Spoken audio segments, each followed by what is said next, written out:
We are back with some more rebuilds for Madden 23. Just like the last one, it's going to be the same thing. We're going to be trying to rebuild as if we were taking over the Jets for one of our online leagues where we get 5 to 6 seasons to try to make something happen, rebuild them, win a Super Bowl.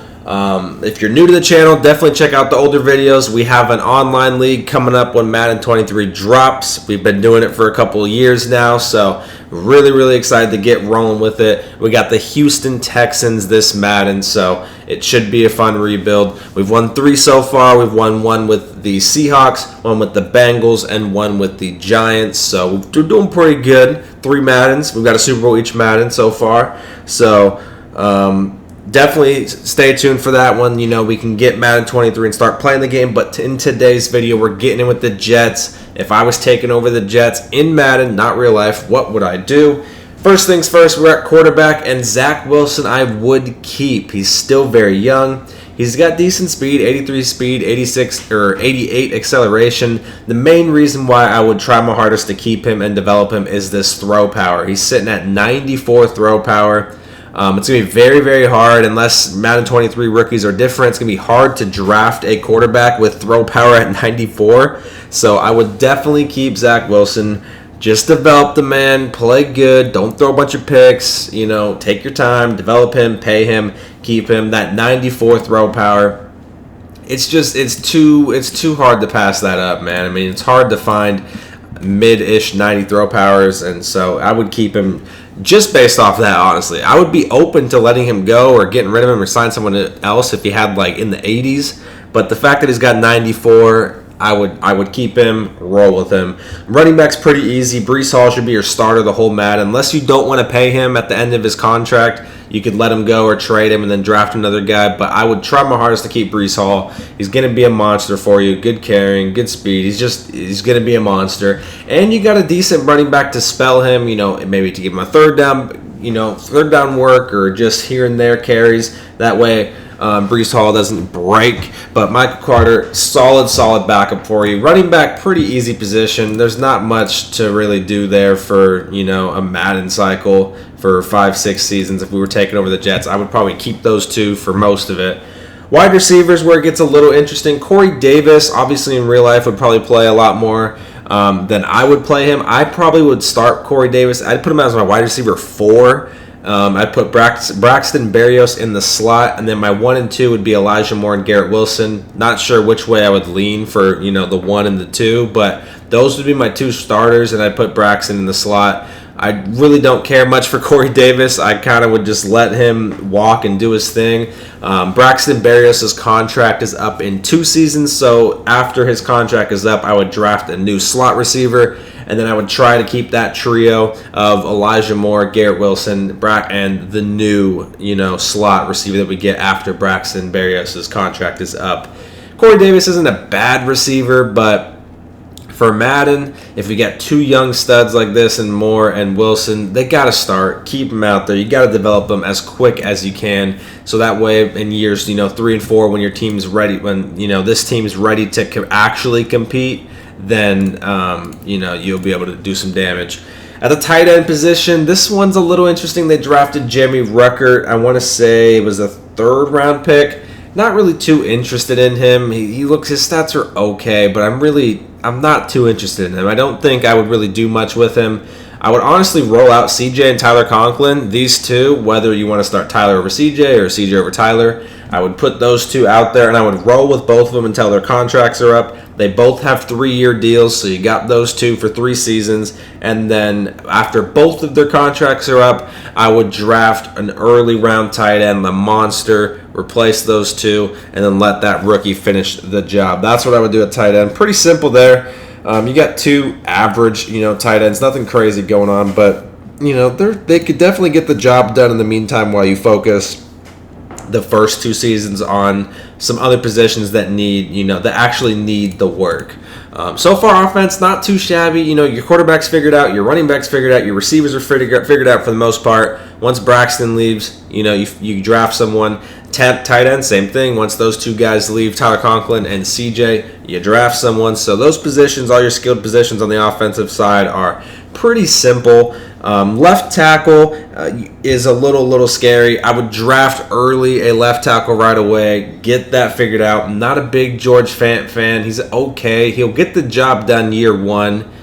He's not a long-term solution, though. So first round in your first draft, I would draft a left tackle. Get that blindside tackle spot figured out for Zach Wilson for the rest of the series. Get it locked up. It needs to happen. You got to hit on that left tackle spot because you need the blindside guy. I mean, the blindside position is very crucial in real life. Not as much in Madden, but you need that. Left guard, I would start Mr. Laken Tomlinson. I think his contract is 2 or 3 years, so he would be my starter until his contract's up, and then I would revisit it. I don't think I would re-sign him because he'd be pushing low 30s, I think, at that time. So I probably would draft someone or hit free agency up, but I wouldn't worry too much about it. I'd roll with him until, until his contract's up and you actually need a new guy. The center position is not too shabby. It's not too shabby, but Connor McGovern, he's just not really a long-term solution. He really isn't. I would try my best to sign a center after the first season to try and give yourself a little bit of a bridge gap, so that way in season 2 you can draft an early round center, because unless you're planning on trading a bunch of people and getting a bunch of first round picks, I think they only got 1 first round pick in 2023. I probably should have looked that up. I did not.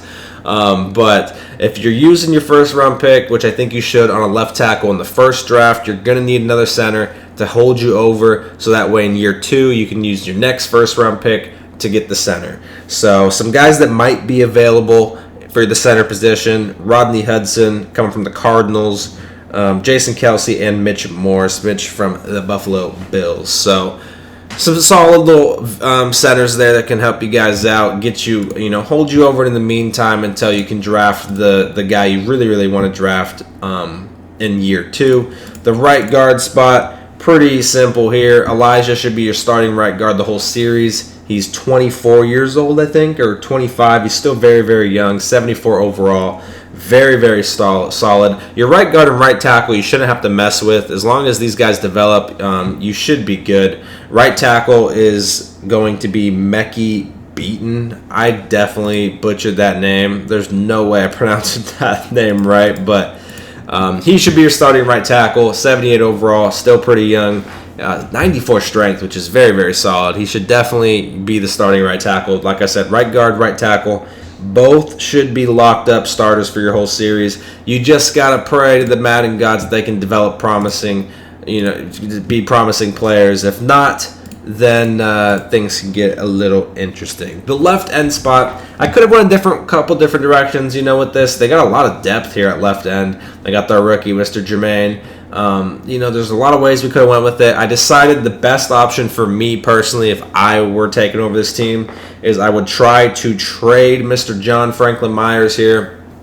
He's a solid player, good player. I would try my best to trade him, though, get the draft capital I can, and then roll out Jermaine Johnson as my starting left end. He should be your starter the whole entire series. He's got really good speed and acceleration, so he should be the locked-in left end spot. You pay him when his contract's up. You keep the man for the whole time. He should be with that speed, he should be solid. I mean, he should develop pretty easily. I would hope so, at least. The right end spot, this gets a little interesting. Like I said, same with the left end. I could have went in a couple different directions, but I chose to keep Carl Lawson. He's got 2 years left on his deal. And then Bryce Huff, still very young, 75 overall, solid player. I would probably try to split their reps like 60-40, somewhere around there. Carl Lawson getting like the more of the split. That way Bryce Huff, I would focus train him and develop him. He could still get some playing time. I could still use him, in maybe third downs I give to Bryce Huff or something like that. So he still gets reps. And that way when Carl Lawson's contract is up in the 2 seasons, Bryce Huff will be ready to take over the starting job and be the full-time starter. So won't have to worry about this position all Madden. Carl can handle the first couple seasons. When he leaves and his contract is up, Bryce Huff swoops in and gets the job done. He should be the starter. Defensive tackle, you already know who's here. I mean, Quinnen Williams, lock-in starter. Pay the man whatever he wants. He's a monster. He should be here the whole entire cycle. We should not have to touch the starting defensive tackle spot, at least the number 1 spot, the whole time. Quinnen should be here. He has to be here. I mean, the man is a monster. The next defensive tackle, I'm pretty sure the Jets run a 4-3. I looked it up briefly, and I saw one article that said they ran a 4-3, so hopefully that article is right. Then right now they got Sheldon Rankins and Solomon Thomas. Once these 2 guys leave, whenever their contracts are up, I would just look to draft, another guy to put behind Quinnen. Luckily with Quinnen, you don't have to really hit on a god, with that first defensive tackle spot. Or the second one, if you get someone with just some raw talent, maybe he just has really good strength, but maybe he's like a high 60 overall and needs some time to develop, you can still plop him out there because Quinnen will probably get double teamed nonstop. The man's going to be a beast, so you have some time to work with that. You don't have to hit on that other defensive tackle spot like ASAP, which is really good.